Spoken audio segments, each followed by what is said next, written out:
All right, so this is section 2.6. Now you might wonder why I cover these kind of out of order. The last section that we covered was section 2.2. This one's 2.6. You might wonder why I jumped around. Well, 2.2 translated expressions into algebra. Well, I think you're about to see why I choose to do these side by side, because I feel like they belong together.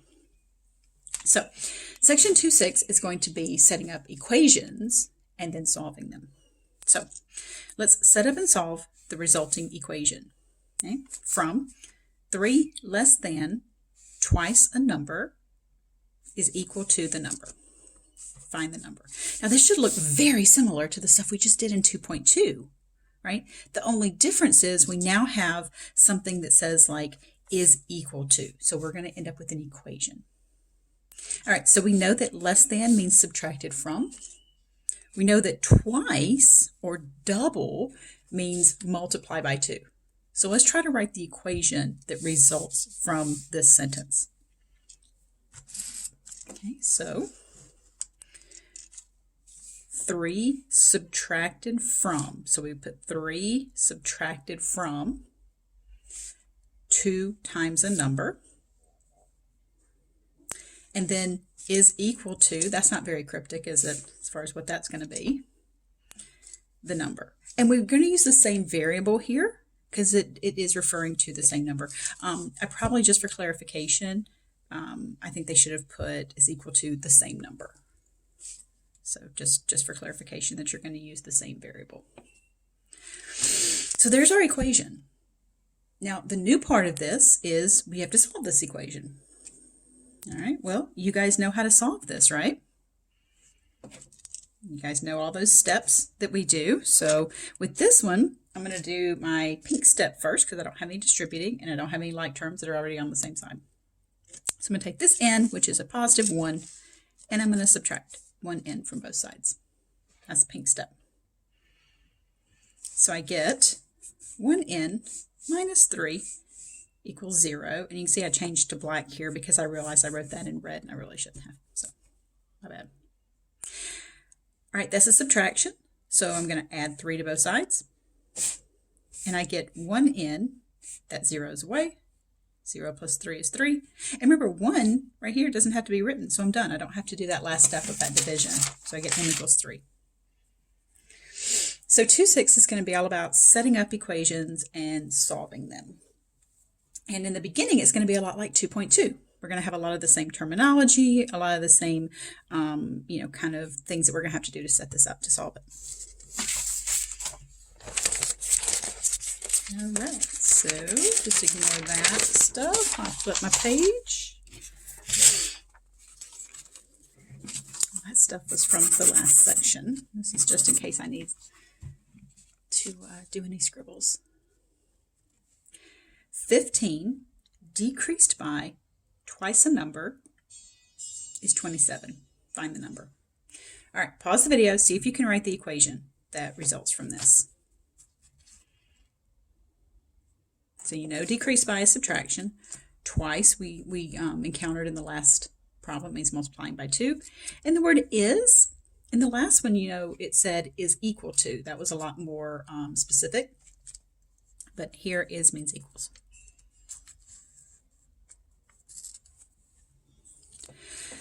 All right, so once again, we get 15 minus, decreased by, 2 times a number, that's the twice a number, is 27. So we just have to solve this equation. This is a 2-step equation. I don't have variables on both sides, so this is just going to be blue and then red step. So I'm going to subtract 15 from both sides, and I get negative 2n equals 12. And then I'm going to divide both sides by negative 2. That should have been red in keeping with my color scheme. So I get n equals negative 6. Your answers can be positive, they can be negative, they can be 0, fractions, decimals, things like that. Okay. So pause the video, see if you can write the equation that results from this, and then go ahead and see if you can solve it. See how it goes. Okay, so 2 added 2. So I didn't really write what that one was. I don't think that one's all that cryptic.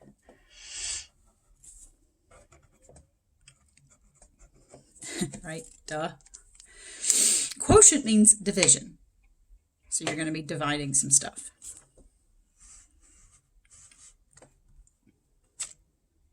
So we got 2 added 2. The quotient of a number and 7 is equal to -3. Now the blue stuff is just my first step in solving it. Okay, so I'm going to subtract 2 from both sides, and I get n over 7 equals -5. Now, let me just go over here for a second. Forget about that. So we have n over 7 equals -5. How are we going to solve this? How are we going to finish this out? Well, we usually divide both sides, right? And you can. You totally can. You can say, well, what's the coefficient right there? It's 1. So you get 1/7 n equals -5. So then you can find my red pen and all this. Divide both sides by 1/7. So we do -5 divided by 1/7, and we get -35.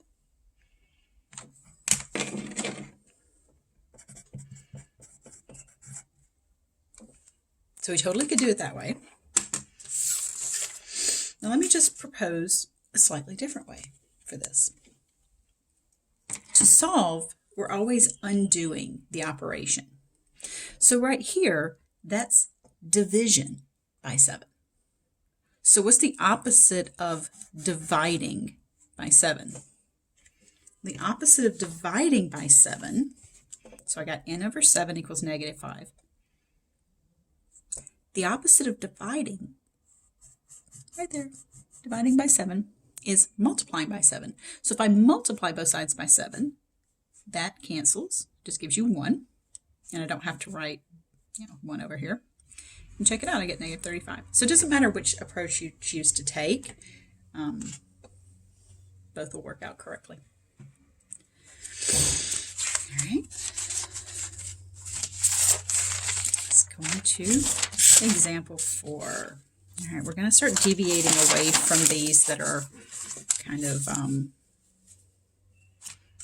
generic.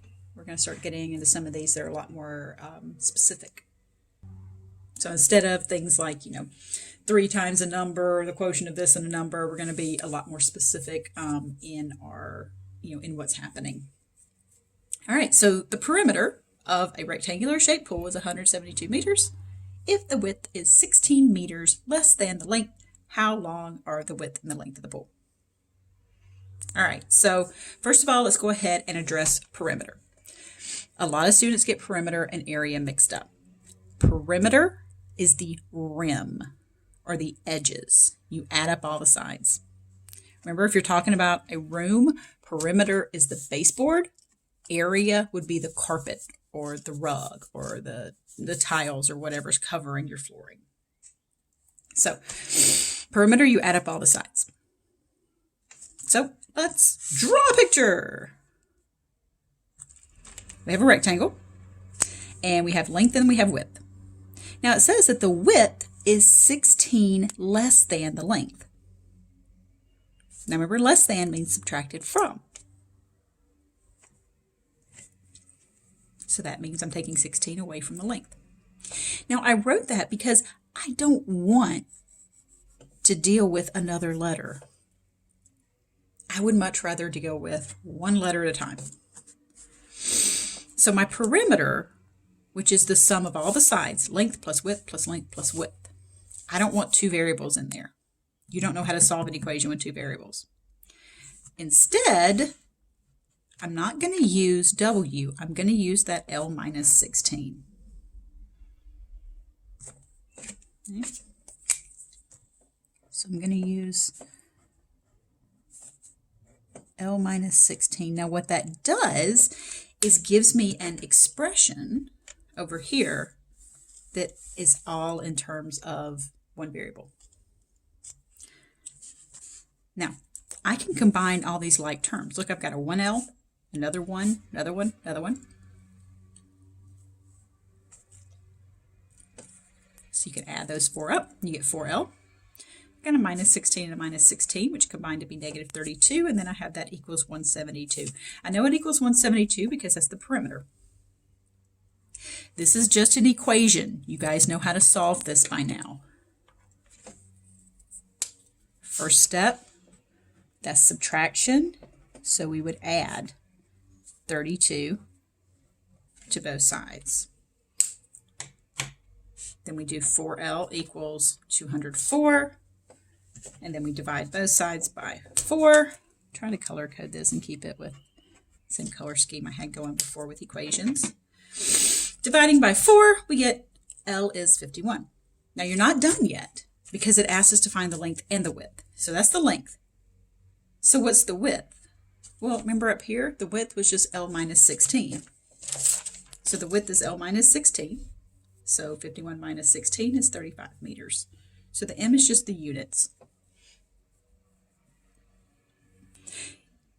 With this one, it's important that you draw a picture. You have to know what perimeter represents. You don't want to accidentally try to multiply and get, the area instead. And it was really important that you understood that less than meant subtracted from. One thing to notice about these kind of problems is that you should use all the information. Okay? If you figure this out and just based on 172 and you're like, oh, I never used that 16, then you missed something. Either you missed it or you used it, you didn't realize you used it. But you should use everything that's given in the problem. Okay. These pages are hard to turn. Alright, so also in this section of various word problems is some percent problems. Woo! So what is 13% of 21,640? Now I don't remember if you how much you know about this. So I know we haven't talked about this. So you might remember that there are some formulas that you can use for percent problems. Whenever I teach Math 85, I tend to like is over of or part over total. I tend to prefer the proportion way of solving these as opposed to the equation way. I realize this is an equation, but it's specifically a proportion. So if you use this, what is, so that's your variable, of this number. So you get the proportion of is being your variable, of being the 21,640, 13 is your percent, and it's over 100. This is automatically going to convert the percent to a decimal for you, so you don't have to remember to do that. And then I don't know if you remember how to solve proportions, but all you have to do is cross multiply, and it gets rid of the fractions. So we get 100x equals 21,640 times 13. You can use a calculator for that, obviously. And then divide both sides by 100. We get 2,813.2.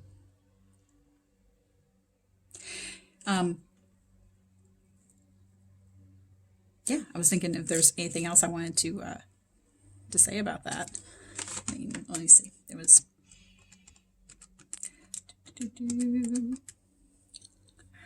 If you wanted to say, if you said, hey, well, I just know that 13% of this just means take this as a decimal times this, you certainly could have done that. Okay, you certainly could have said, hey, I know it's going to be 21,640 times 0.13. That's 13% converted to a decimal. So if you got it that way, so if you're good with percents in a different way than I am, go with it. You don't have to do things my way. If your way is mathematically correct and it works, then roll with it. Okay, so a messier type of percent problem that shows up in Hawks. The price of a gift plus an 18% delivery charge comes to a total of $20.06. What was the price of the gift? Now, you cannot just take 18% of this number and then subtract it off. Okay, the 18% is 18% of the cost of the gift, or the price of the gift. Okay, this is the total. So you want to be careful. You cannot take 18% of this number and then subtract it off. So 18% is not a constant. You have to ask yourself, anytime you have a percent, what are you taking the percent of? So what we want to do is say, okay, I'm going to let X be the price of the gift. 18% of the price would be 0.18 times X. Anytime you work with percents, unless you're going to use one of these setups, you have to convert it to a decimal. You convert a percent to a decimal by dividing by 100. So 18% was 18 over 100, or 0.18. Let's see if your calculator happened to have a percent. There it is. So if you did 18 and then second, and then the parenthesis there, that's a percent. If you hit enter, it gives you 0.18. So it will change a percent to a decimal for you. So the price of the gift plus 18% of the price is $20.06. Now these are like terms. Okay, so that's the price plus the delivery is the total. Those are like terms. There's a 1 right here. So what that means is I can add those coefficients and get 1.18x equals 20.06. Solving this equation, because that's smushing, that's multiplication, I'm going to divide both sides by 1.18, and I get that the price of the gift was $17. These tend to be kind of messy and kind of challenging for students. So if you were doing good until this one, don't feel bad, because this one tends to be kind of messy for students. Something else to notice here, that if you take 18%, that's the same as 18 divided by 100, right? Now, let's just go ahead and talk about the fact that the percent sign is telling you what to do. Okay, so 18,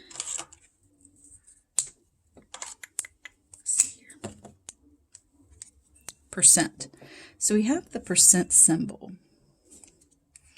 which is that slash, right, with 2 circles. All right, hope you're wearing a helmet, because you're about to get your mind blown.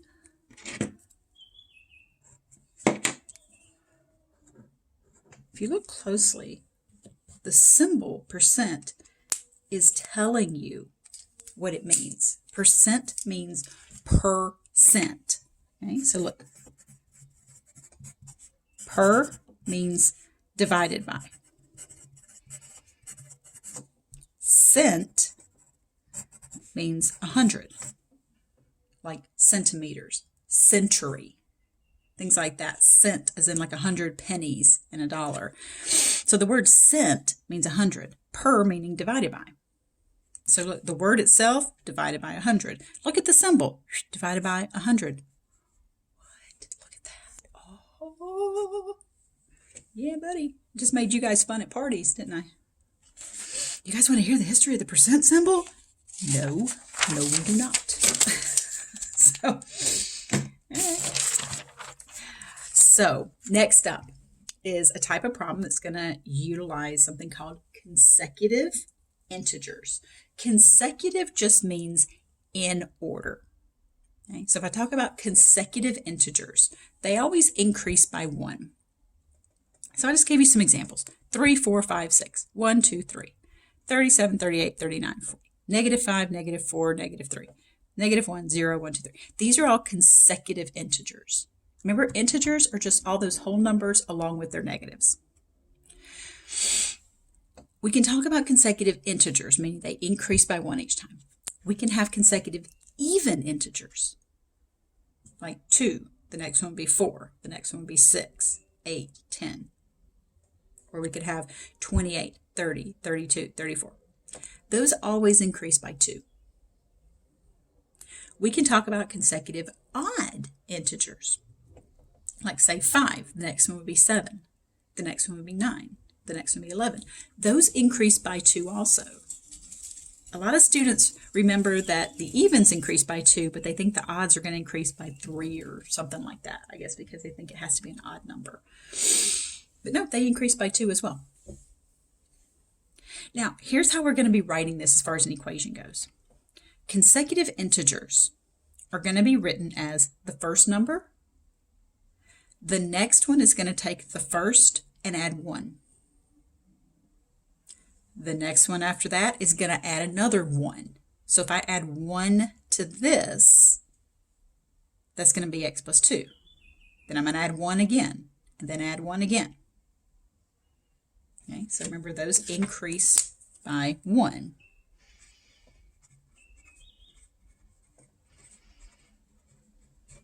Whereas the consecutive even or odd integers, those increase by 2. So those go x and then add 2, and then add 2 more, and then add 2 more. So that's going to be really important. I'm going to come back to that kind of formula here.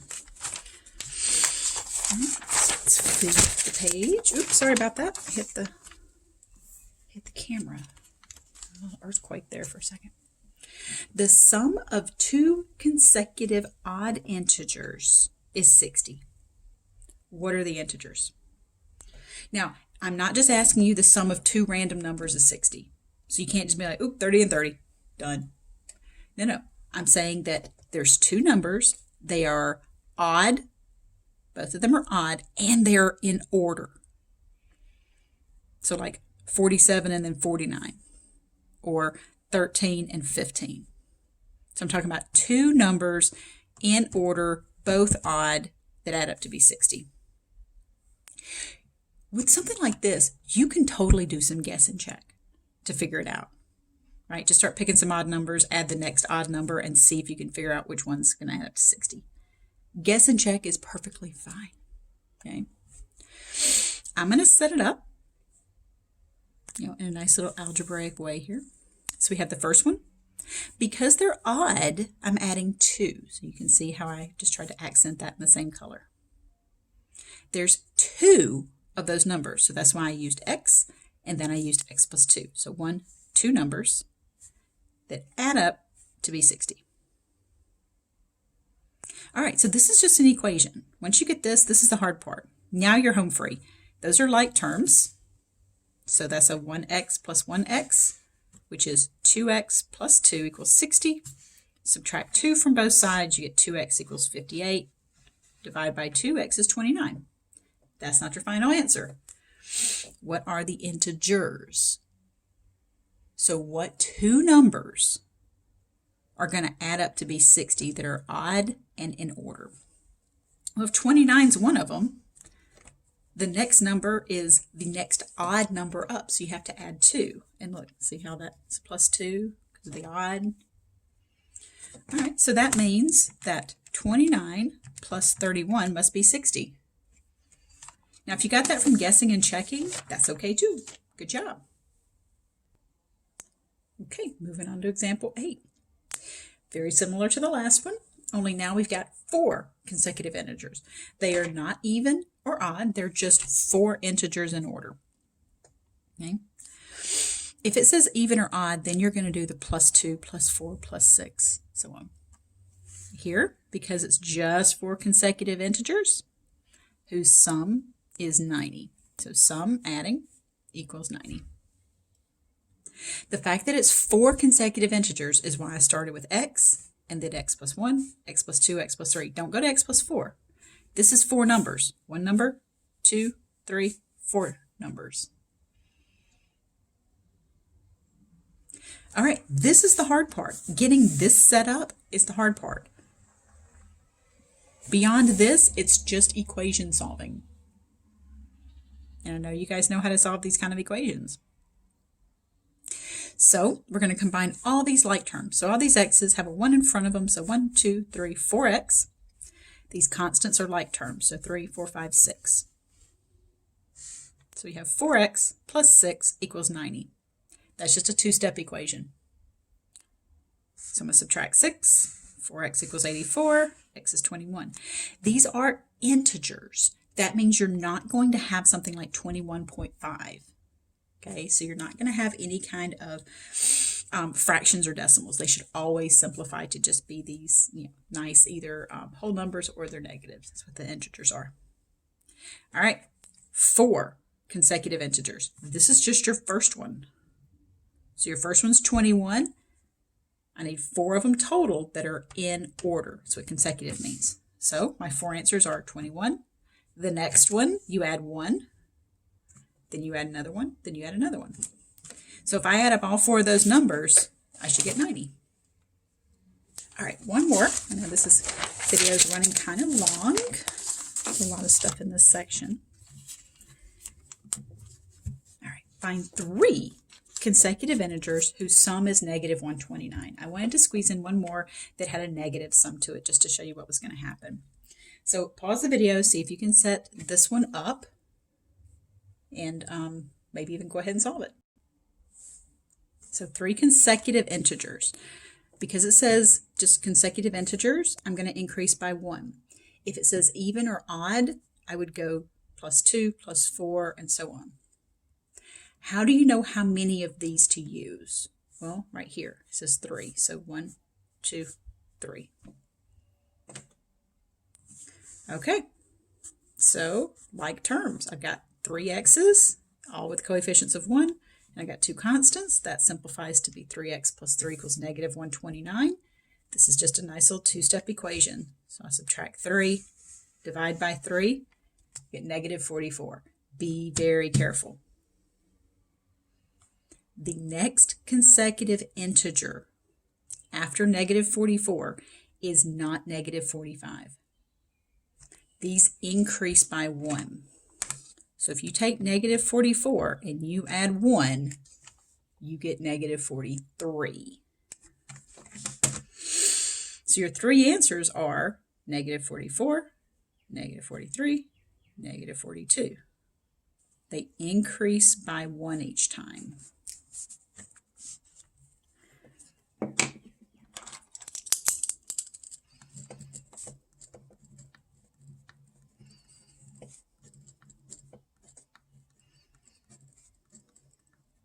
If you add up all 3 of these, you're going to get negative 129. These, be careful. I see a lot of students make this mistake. They get this as your first answer, and then they write, oh, negative 45, negative 46. If you add those up, those do not add up to negative 129. That's because you're subtracting 1 each time. So these consecutive integers always increase by 1. So be careful with those negatives. I could see you guys, maybe getting a little careless there at the end, doing all the hard stuff, and then just kind of, getting a little careless and making just a little simple mistake there. So, all right, this finally concludes section 2.6.